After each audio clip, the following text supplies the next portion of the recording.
But Boise State could make the playoffs this year. That's why I chose to do a preview for them. They could very well make the playoff. All right.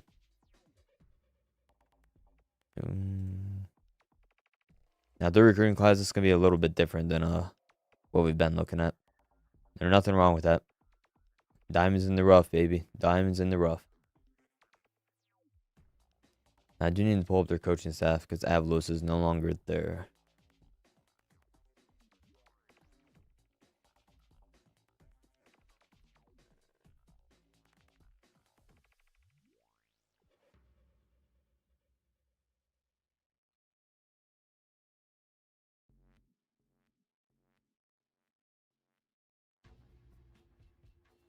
Yeah, 1 second.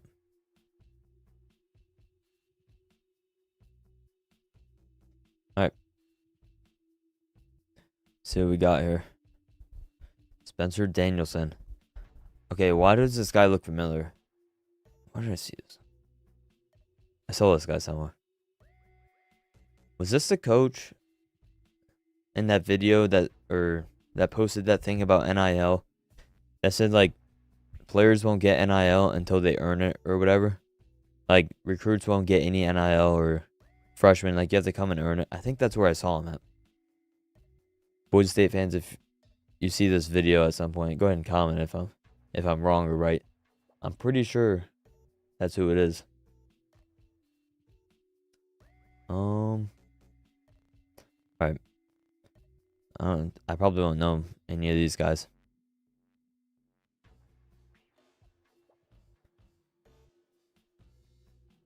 Yeah, I probably don't know any of these guys.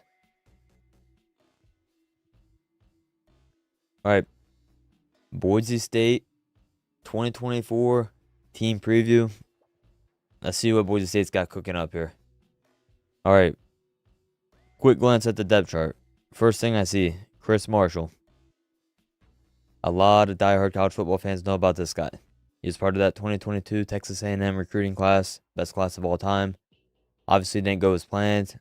Got kicked off the team, suspended, whatever you want to call it. He's at Boise State now. Now, this is a guy that coming out of high school had all the expectations, all the talent. Got to college, it was a humbling experience. He'd probably say the same thing. But on the field is what matters.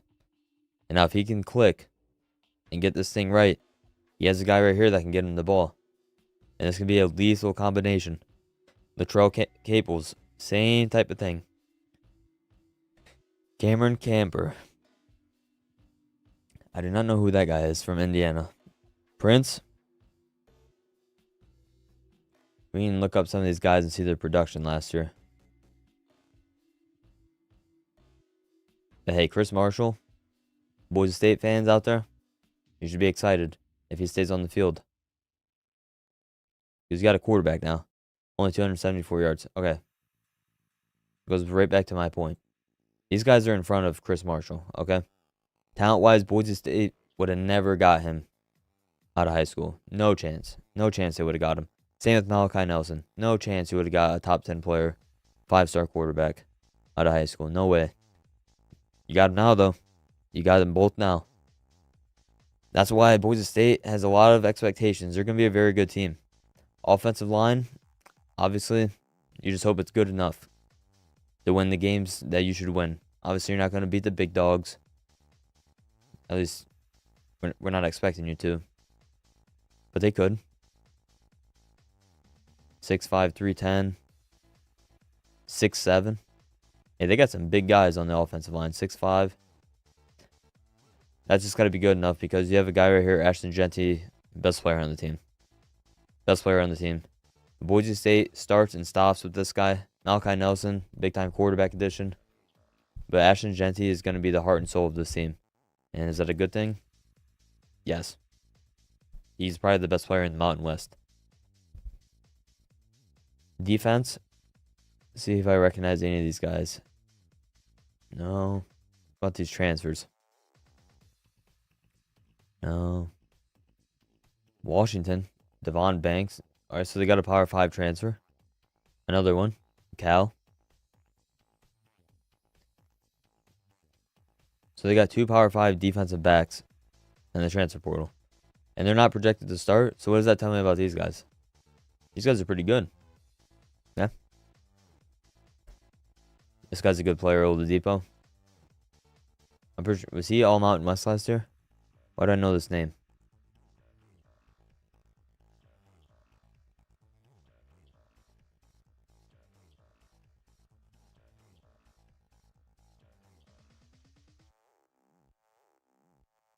$70 tackles, 8.5 tackles for loss as a safety.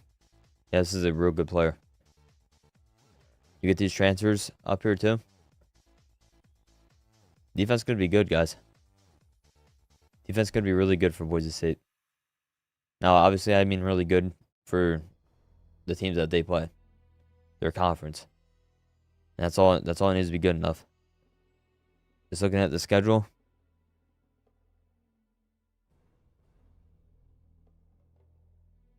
Quick glance.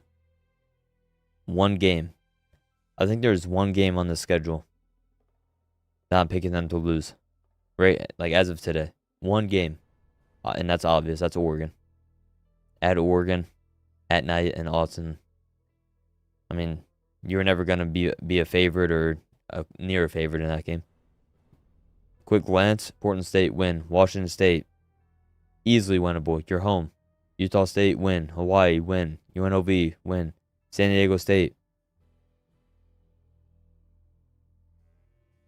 Nevada win. San Jose State win. At Wyoming win.